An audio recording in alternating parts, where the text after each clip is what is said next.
2 நிமிஷத்துல டக்குன்னு மிக்ஸி ஜார்ல கட் பண்ணி போட்டு அரைச்சு வடிகட்டி உடனே குடிச்சிடலாம். இதை ஃப்ரிட்ஜில் வச்சு குடிக்கணும், கூலிங் ஆகி குடிக்கணும், ஐஸ் கட்டு போட்டு குடிக்கணும் அப்படி இல்லை, எதுவுமே கிடையாது.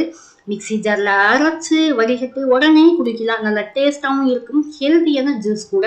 இதை நம்ம எப்போ வேணாலும் குடிக்கலாம். இப்போ தான் குடிக்கணும் அப்போ தான் குடிக்கணும்னு கிடையாது, டெய்லியுமே குடிக்கலாம்.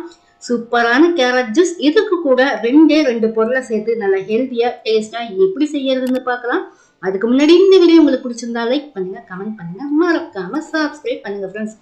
பெரிய சைஸ் கேரட் 2 எடுத்து சின்ன சின்னதாக கட் பண்ணி மிக்ஸி ஜார்ல சேர்த்துக்கலாம். தேங்காய் கொஞ்சம் எடுத்து சின்ன சின்னதாக கட் பண்ணி அதையும் சேர்த்துக்கலாம். ஒரு கைப்பிடி அளவு புதினாவையும் சேர்த்துக்கலாம். இஞ்சி சின்ன துண்டு சின்ன சின்னதாக கட் பண்ணி சேர்த்துக்கலாம். கொஞ்சமா தண்ணியை சேர்த்து ஃபர்ஸ்ட் கொரகொரப்பா அரைச்சிக்கலாம். அரைச்சு அதையே வடிகட்டிக்கலாம். இதை மறுபடியும் வடிகட்டி எடுத்து மறுபடியும் மிக்ஸி ஜார்ல போட்டு இனி கொஞ்சம் தண்ணியை சேர்த்து நைஸா அரைச்சு வடிகட்டிக்கலாம். இதை நம்ம